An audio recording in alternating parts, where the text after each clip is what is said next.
memiliki dan tidak memiliki itu muncul secara bersamaan. Kesulitan dan kemudahan itu saling melengkapi. Mengaji Hening bersama Dr. Fahrudin Faiz. Mari kita simak.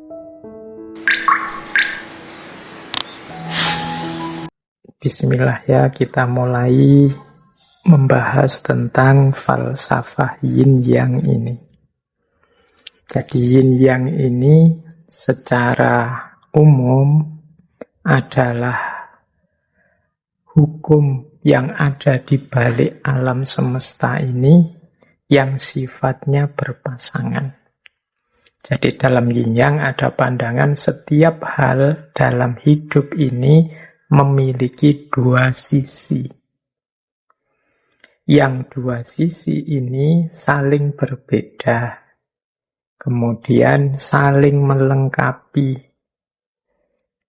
namun juga saling tergantung dan saling mempengaruhi, bahkan saling memuat atau saling mengandung. Jadi ini unik, berbeda dan saling melengkapi, tapi juga saling mempengaruhi dan saling memuat. Ini ya mudahnya teman-teman mesti ilustrasinya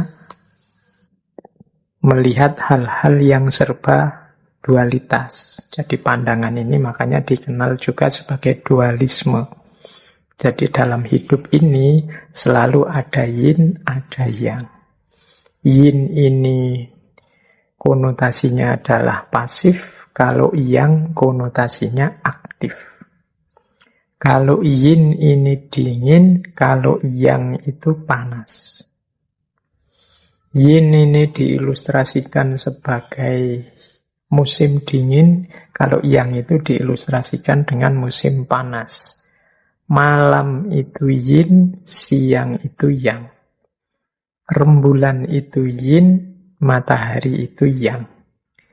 Air itu yin, api itu yang. Ini hidup ini serba berpasangan-berpasangan. Perempuan itu yin, feminisme itu yin, laki-laki itu yang. Maskulinisme itu yang. Jadi hidup ini selalu semuanya serba berpasangan. Yang cirinya seperti tadi, saling berbeda, tapi saling juga melengkapi, tapi juga saling mempengaruhi, dan juga saling memuat atau saling mengandung. Nanti kita perjelas di belakang makna-makna hubungan antara yin dan yang ini. Hidup ini jadi lengkap, jadi komplit, dan dinamis karena dialektika antara yin dan yang. Pasif ketemu aktif jadi imbang. Kalau aktif saja, orang akan kelelahan. Kalau pasif saja, tidak akan lahir apapun. Hidup tidak akan berkembang. Kayak sering saya bilang, hidup ini butuh ngegas, butuh ngerem. Kalau ngegas terus, mungkin kita salah jalan tapi tidak sadar. Kalau ngerem terus, tidak jalan-jalan. Kadang butuh ngegas, kadang butuh ngerem. Sampainya tujuan kita itu karena kita pinter mengelola kapan ngegas, kapan ngerem. Kita hidup dengan cerdas, ngerti kapan harus pasif, kapan harus aktif. Kapan harus mengedepankan femininitas, kapan kita memerlukan maskulinitas. Dalam hidup itu selalu ada pasangan-pasangan, selalu ada dinamika yang lahir dari hubungan antara pasangan ini. Oke, nanti kita jelaskan detailnya, tapi dasarnya ini. Dalam prakteknya, teori yin yang ini itu secara umum dipahami dengan dua versi. Ada pemahaman yin yang itu nanti sebagai energi vital yang ada di alam. Yang nanti teman-teman mungkin pernah dengar istilah Qi atau Qi. Nah itu pandangan ini nanti melahirkan pengolahan gagasan yin yang lebih jauh. Misalnya dalam pengobatan atau dalam bela diri. Teman-teman mungkin pernah lihat filmnya atau dengar ceritanya tentang Tai Chi misalnya. Itu mengelola energi vital. Atau pengobatan-pengobatan dari Tiongkok yang terkenal sekali. Ini memanfaatkan pandangan tentang yin yang. Apa yang kita makan, apa yang kita konsumsi. Kemudian apa yang harus kita lakukan dalam hidup ini biar energi vital kita lancar dan seterusnya. Ada juga yang memaknai yin yang itu sebagai xingji. Xingji itu objek yang konkret seperti tadi. Rembulan gandengannya matahari, kemudian air gandengannya api. Ini kan objek-objek yang konkret. Kalau yang energi vital tadi ya misalnya hal yang pasif dalam diri kita dan hal yang aktif dalam diri kita, bagaimana cara mengelolanya, bagaimana mengendalikan dorongan-dorongan aktif, dorongan-dorongan pasif dalam diri kita. Oke, nanti kita uraikan agak panjang dengan menjelajahi beberapa kebijakan-kebijakan hidup yang menjadi buah dari yin yang ini. Tapi intinya itu. Jadi dia ini, hidup ini selalu ada dua hal berpasangan yang saling mempengaruhi, saling memuat, saling melengkapi, saling tergantung. Baik, sebelum masuk ke penerjemahan-penerjemahannya dalam kebijaksanaan hidup, kita pelajari pelan-pelan yin yang ini. Kita ambil dari beberapa ajarannya Lao Tzu, Tao Te Ching. Kita lihat ya beberapa untuk memperjelas tadi. Mungkin yang saya sampaikan di awal masih belum begitu jelas maksudnya. Nah, ini menurut saya penjelasan yang mudah tentang yin yang dari Tao Te Ching. Meskipun nanti banyak bagian-bagian yang perlu direnungi lebih dalam. Di bawah langit, semua orang dapat melihat keindahan sebagai indah hanya karena ada yang jelek. Semua orang mengetahui kebaikan sebagai baik hanya karena ada yang buruk. Oleh karena itu, memiliki dan tidak memiliki itu muncul secara bersamaan. Kesulitan dan kemudahan itu saling melengkapi.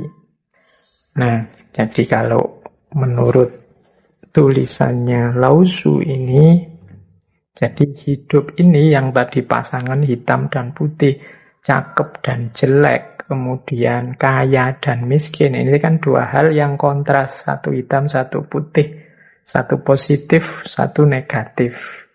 Tapi jangan lupa, ini yang saya tadi sebut, dua-duanya ini saling mengandalkan, saling melengkapi, mempengaruhi keberadaannya masing-masing. Kalau dalam kalimat tadi, keindahan itu tampil sebagai indah karena ada yang jelek. Loh ini kan, ilustrasinya mudah. Orang itu disebut ganteng ketika dibandingkan dengan yang jelek. Kalau tidak ada orang jelek, ya otomatis orang ganteng tidak ada. Orang disebut kaya karena kepemilikannya dibandingkan dengan orang yang kepemilikannya lebih sedikit. Yang lebih banyak disebut kaya. Kalau kepemilikan itu sama semua, ya tidak ada orang kaya. Jadi orang kaya itu berarti dia eksis karena ada orang miskin. Sebaliknya yang miskin juga eksis karena ada orang kaya. Sebagaimana yang ganteng tadi. Ganteng itu eksis sebagai cakep ya ketika ada yang jelek. Berarti yang ganteng itu terima kasihlah sama yang jelek-jelek. Jasanya mereka kalian kelihatan jadi ganteng. Itu mudahnya. Jadi mungkin mudah saling mengeksiskan, saling membuat ada. Orang itu disebut soleh karena ada yang tidak soleh. Kalau semua orang soleh, mungkin status soleh itu selesai, tidak akan ada lagi. Jadi di bawah langit, semua orang dapat melihat keindahan sebagai indah hanya karena ada yang jelek. Ada baik, ada jahat. Kalau tidak ada kejahatan, kebaikan tidak akan kelihatan. Sebaliknya juga begitu. Kalau tidak ada kebaikan, ya kejahatan juga hilang. Masing-masing saling mengadakan kutub yang sebelahnya. Ini pelajaran dari Tao Te Ching. Ini salah satu pemahaman terhadap situasi yin yang dalam hidup ini. Terus, yang kedua, ada dan tidak ada saling mengadakan. Kesulitan dan kemudahan saling melengkapi. Panjang dan pendek saling mendefinisikan. Tinggi dan rendah saling bertentangan. Sebelum dan sesudah saling mengikuti. Ini masih menjelaskan tadi ya, bagaimana perbedaan itu saling melengkapi, saling mewujudkan yang lain.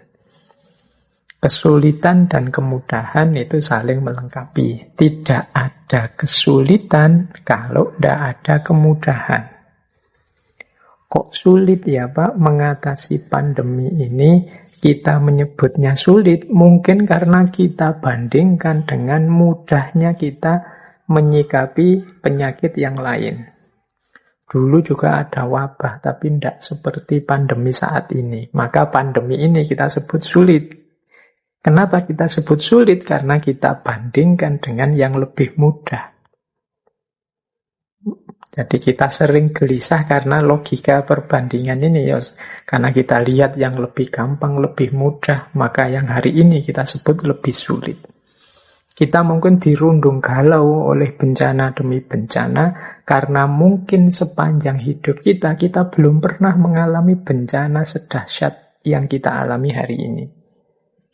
Tapi kalau kita bandingkan seandainya dengan nenek moyang kita dulu, simbah-simbah kita dulu, mungkin yang mengalami tsunami, yang mengalami gunung meletus yang luar biasa, yang mengalami gempa bumi yang sangat dahsyat, yang kita alami hari ini mungkin tidak lagi berat, tidak lagi sulit, tidak lagi luar biasa. Wah, simbah-simbah kita dulu gunung meletus bisa dirasakan sedunia efeknya.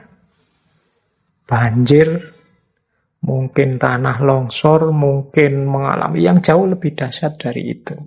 Nah, kalau kita melihat yang ini, maka situasi hari ini tidak kita sebut sulit. Tapi karena kita membandingkan dengan hidup kita sebelumnya yang jauh lebih mudah, atau orang lain yang tidak mengalami bencana seperti kita, maka rasanya yang kita alami ini berat. Pinter dan tidak pinter juga begitu. Kalian kelihatan pinter sekali ketika kalian mungkin teman-temanmu wawasannya jauh di bawahmu. Tapi begitu ganti teman yang wawasannya lebih banyak, lebih canggih, ya kalian kelihatan biasa-biasa saja. Nah, inilah di antara maknanya yin yang. Maka bisa kita tarik pemahaman ya meskipun hari ini banyak sekali kesulitan-kesulitan, banyak sekali kerumitan hidup, ngomongnya belepotan. Tidak seharusnya kita jadi alasan untuk hidup tidak bersyukur, mengeluh saja.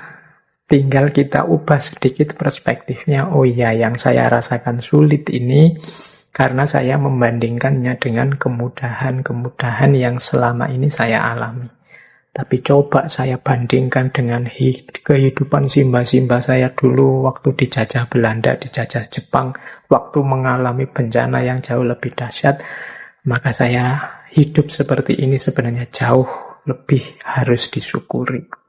Nah, ini di antara cara memahami alam. Karena ada dan tidak ada, saling mengadakan, kesulitan dan kemudahan saling melengkapi, panjang dan pendek saling mendefinisikan, tinggi dan rendah saling bertentangan, sebelum dan sesudah itu saling mengikuti. Yang semula sebelum sekarang jadi sesudah. Tadi belum ngaji, sekarang sudah ngaji. Ini kan saling mengikuti. Ngaji yang akan datang masih sebelum, tapi seminggu lagi dia sudah sesudah. Mana sebelum, mana sesudah itu kan juga saling bersusulan. Ada dan tidak ada juga saling mengadakan. Baik, ini yang the law of polarity dalam yin yang. Oke, ini saya lanjutkan lagi. Kalau ini mungkin berpikirnya agak dalam sedikit. Kalau engkau ingin sesuatu kembali ke asalnya, pertama engkau harus mengizinkannya tersebar. Kalau engkau ingin sesuatu melemah, pertama engkau harus membiarkannya kuat. Kalau engkau ingin menyingkirkan sesuatu, pertama engkau harus membiarkannya jaya. Kalau engkau ingin memiliki sesuatu, pertama engkau harus memberikannya. Nah, ini juga kelanjutan dari yin yang tadi, cuma dengan pemahaman yang agak dalam. Itu saya ambil kalimat pertama. Kalau engkau ingin sesuatu balik ke asalnya, engkau harus mengizinkannya tersebar. Kadang-kadang kita ingin melakukan riset. Riset itu kembali lagi seperti semula. Saya kok ingin hidup kita seperti semula ya. Nah, ini ada rumusnya. Engkau harus mengizinkannya tersebar. Ini maksudnya apa? Gimana bisa reset kalau belum berkembang? Riset itu kan kembali ke asal itu kan. Kalau sudah berkembang kemana-mana baru kembali ke asal. Jadi siklusnya orang hidup itu kan lahir, mati, lahir lagi. Kalau belum lahir, ya tidak akan ketemu mati. Maka untuk bisa sampai ke titik mati, biarkan lahir dulu. Kalau kita ingin situasi yang baru, yang seperti kelahiran kembali, harus siap mengalami sakit seperti mati. Setelah mati baru lahir kembali. Nah, mungkin di titik-titik tertentu peradaban itu kan ada sakit-sakit yang luar biasa, tapi setelah itu ada kelahiran kembali. Kalau dalam filsafat ada istilah renaisan. Jadi lahir kembali, tapi sebelum itu pasti ada sakit-sakit peradaban yang luar biasa. Jadi kalau engkau ingin lahir kembali, butuh sakit dan kematian-kematian. Kalau engkau ingin kembali ke asal, engkau harus mengizinkannya tersebar. Kalau engkau ingin sesuatu melemah, pertama engkau harus membiarkannya kuat. Nah, ini kan seolah-olah bertentangan, tapi bagaimana kita ingin melemahkan sesuatu kalau sesuatu itu belum kuat? Berarti kalau dia belum kuat, dia masih lemah. Kalau masih lemah, perlu kita perlemah. Dia sudah lemah. Berarti kalau kita ingin melemahkan sesuatu atau seseorang atau sekelompok orang, itu berarti sebenarnya kita mengakui dia sudah kuat. Kalau dia belum kuat, bagaimana kita melemahkan? Kalau kita ingin membungkam orang, berarti biarkan dia bicara. Bagaimana kita akan membuat orang diam? Dia kita larang bicara. Nanti logikanya seperti itu. Jadi ini kayak yin yang. Nah, sebenarnya maksudnya itu yang terakhir. Sebaliknya, kalau kita ingin memiliki sesuatu, kita harus memberikannya. Untuk bisa mendapatkan cinta, kita harus memberikan cinta. untuk bisa mendapatkan kehormatan, kita harus mau menghormati orang lain. Jadi kalau engkau ingin memiliki sesuatu, pertama-tama engkau harus memberikannya. Kalau engkau ingin menaklukkan orang lain, berarti pertama-tama biarkan dia jaya. Kalau sudah jaya, baru ada alasan untuk menaklukkan. Kalau dia belum jaya, apanya yang engkau ingin taklukkan? Wong dia belum jaya. Ini logikanya seolah-olah aneh, tapi ya dalam hidup ini begitu. Kalau kita ingin membakar sesuatu, kita butuh api, butuh korek. Padahal yang kita inginkan api besar, tapi modalnya harus api kecil. Ini hukum yin yang. Jadi kalau ingin sesuatu ke asalnya, pertama engkau harus mengizinkannya tersebar. Baik, ini kalau diuraikan dengan contoh-contoh ya sangat banyak. Tapi intinya berarti hidup ini ada mekanisme dialektika antara hitam dan putih, antara lahir dan mati, antara panas dan dingin. Yang ini harus kita ikuti ritmenya. Tidak mungkin putih semua. Dan tidak mungkin hitam semua. Ya seperti logika lahir dan mati tadi. Baik, saya lanjutkan. Nah, kalau ini saya mengambilnya tidak dari Tao Te Ching, tapi dari Zhuangzi. Zhuangzi, ya judul bukunya Zhuangzi, dari beliau tokoh Zhuangzi yang dulu, saya lupa beberapa bulan yang lalu sempat kita bahas. Kelihatannya sebelum corona. Nah, ada kalimat begini.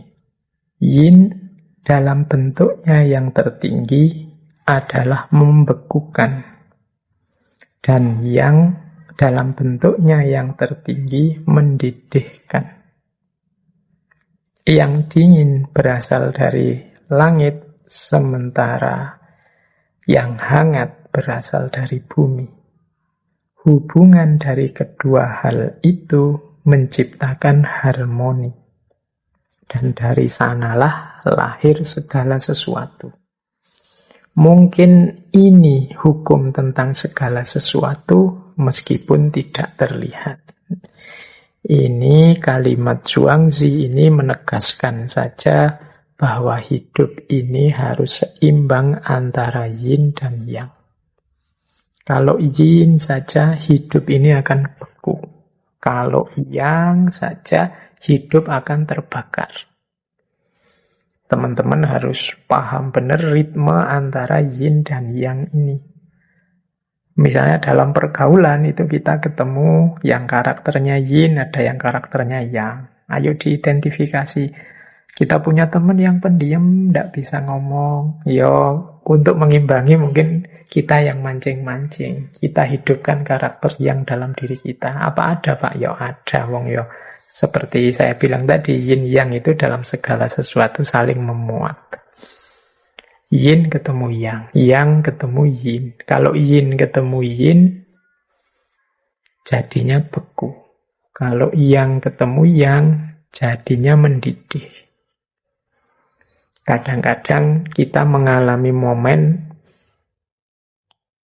saling marah, saling gegeran. Marah ketemu marah itu yang ketemu yang, hasilnya mendidih.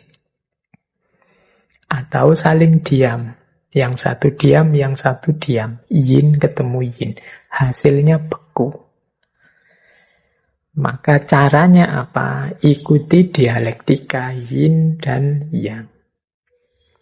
Jadi dialektika hukum alam. Nah, nanti kelanjutannya yin dan yang itu ketemulah namanya Wu Wei. Jadi Wu Wei itu kegiatan kita yang mengalir bersama alam. Kita ikuti ritme yin dan yang dialektika alam semesta.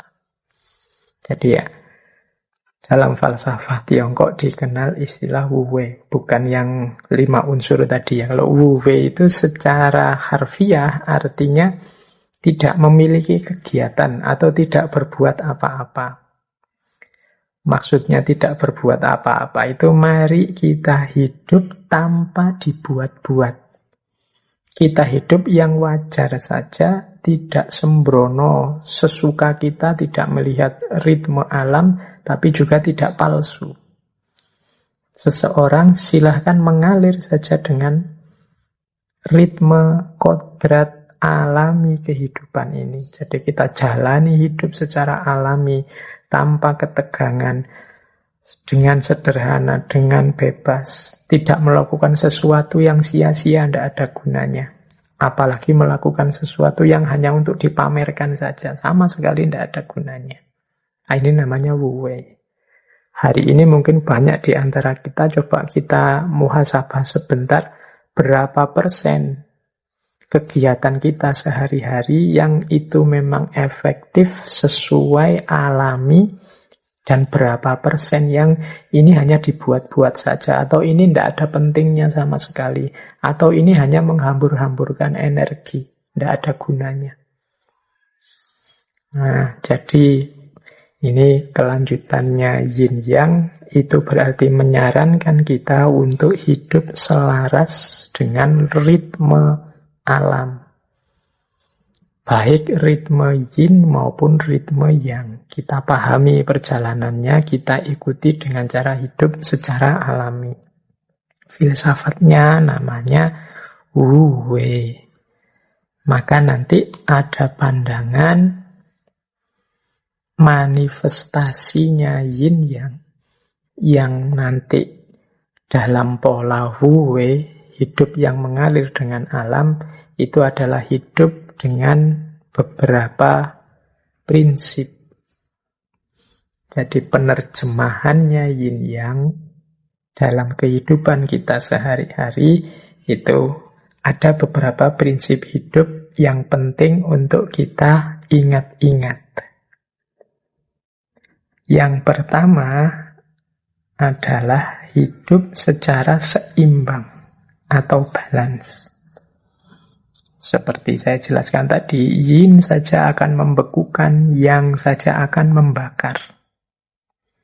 Kalau ada yang marah, harus ada yang sabar. Marah ketemu marah, meledak. Kalau yang satu sudah sabar menunggu, ya yang satu gerak. Jadi biar dinamis. Kalau semuanya menunggu dalam kesabaran, tidak akan ada aktivitas. Jadi yang satu pasrah, yang satu nuntun. Kalau semuanya ingin nuntun, hasilnya tabrakan. Kalau semuanya nunggu dituntun, hasilnya tidak ada yang jalan. Maka hidup ini harus seimbang. Kalau yang satu sudah bersuara, yang satu tolong diam. Kalau semuanya bersuara, tidak jelas mana benar, mana salah. Atau semuanya diam, ya kebenaran akan hilang. Jadi jangan sampai beku, juga jangan sampai terbakar, meledak. Hiduplah secara seimbang. Ini manifestasi yang pertama dari yin yang. Yang kedua, keadilan. Jadi yin yang ini memberi porsi hidup secara adil. Hidup secara alami itu kan adil. Adil terhadap diri kita sendiri, adil terhadap orang lain dengan haknya, kita dengan hak kita, alam juga dengan haknya. Ini hidup secara adil. Ya kalau orang jatahnya 10, ya silahkan mengambil 10, kita beri 10, itu adil. Ini yang hidup secara alami. Kalau makanan itu muatnya di perut kita 1 piring, ya kita makan 1 piring saja, itu adil. Adik kita yang masih sekolah SD ya sangunya 5.000 misalnya, tapi yang sudah kuliah sangunya 50.000, itu adil. Sesuai porsi dan proporsinya yang alami. Yang baik dipuji, yang jelek dicaci, enggak ya, yang jelek diingatkan, ditegur.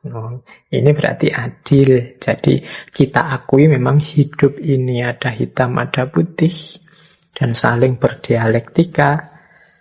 Tapi juga kita memporsikan segalanya sesuai porsinya.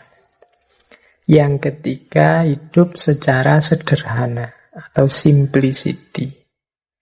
Seperti tadi ya, tidak ada energi yang terbuang sia-sia, tidak ada kesembronoan, tidak ada kesia-siaan.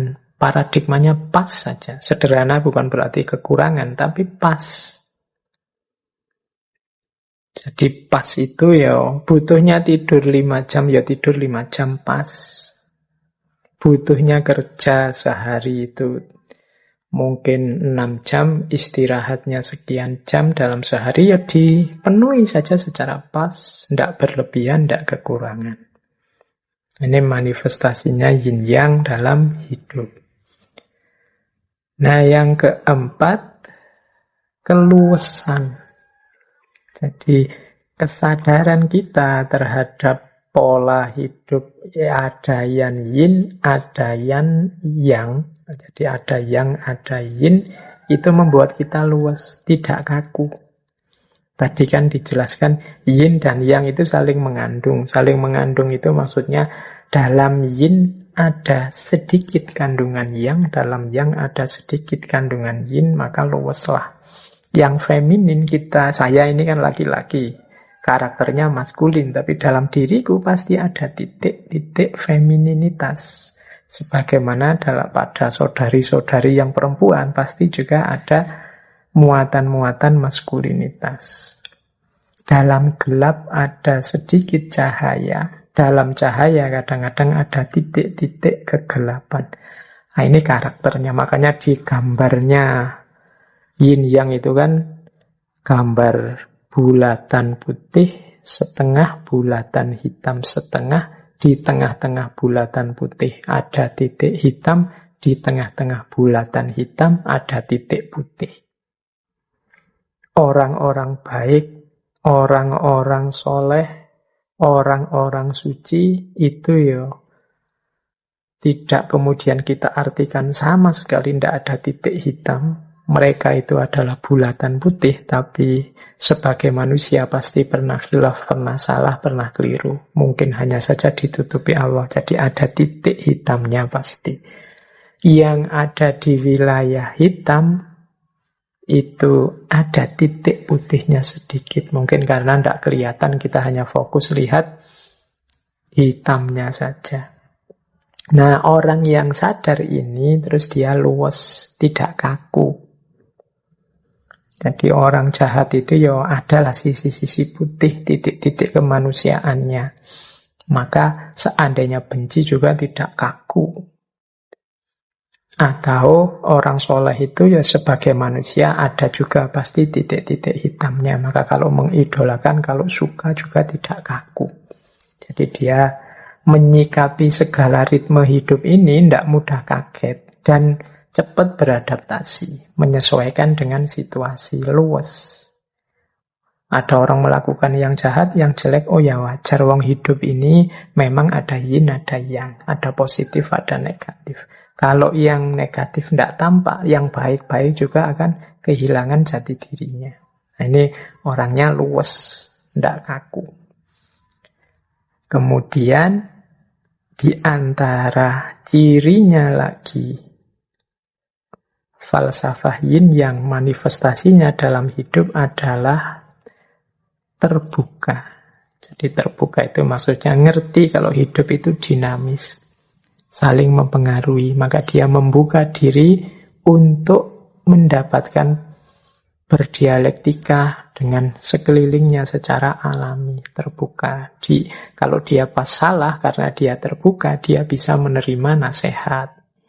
Kemudian terbuka mendapat wawasan-wawasan baru sehingga tambah baik.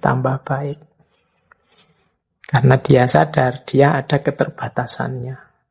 Meskipun aku ada di wilayah putih, aku punya titik hitam juga. Yang entah aku sadari, entah tidak. Kalau aku terbuka, maka semakin meningkat. Mungkin titik-titik hitamnya semakin berkurang. Dapat masukan-masukan baru. Kalau aku tertutup, ya selesai. Yang hitamnya tetap hitam. Apalagi yang ada di wilayah hitam. Maka orang yang sadar hukum yin dan yang, itu biasanya malah luwes dan terbuka. Dan yang terakhir gembira. Jadi gembira itu berarti mampu menikmati hidup ini. Jadi ada apapun yang terjadi, baik sehubungan dengan dirinya maupun sehubungan dengan alam, dia tidak terpengaruh, dia tidak mengeluh, dia tidak komplain protes, tapi pertama-tama dia bisa menikmati, bergembira, karena sadar, ya itulah alam. Karena kemarin kita rusak sehingga tidak seimbang, akhirnya kita nikmatilah sekarang mungkin beberapa kesulitan hidup. Ya wis resiko nih, mau gimana lagi. Jadi dia bisa menerima, meskipun ya berlanjut dengan tadi, menyikapinya dengan adil, dengan luwes, dengan terbuka, dengan sederhana. Tapi hidupnya orang yang mengerti ritme alam yang yin dan yang ini, kecenderungannya dia gembira. Orang gembira itu ya mudahnya orang yang mau bersyukur terhadap hidupnya. Tidak seperti sindiran Al-Quran pada kita, kan Al-Quran menyindir kita, manusia itu khuliqa halu'a, diciptakan selalu berkeluh kesah. Apapun yang dialami, dia selalu berkeluh kesah. Nah, cara mengatasinya apa? Ya, Al-Quran kan mengingatkan kita punya karakter itu. Mari kita pahami ritme alam, kita pahami mode-mode hukum alam, termasuk yin dan yang ini, sehingga kita hidupnya tidak mudah galau. Apapun yang kita alami.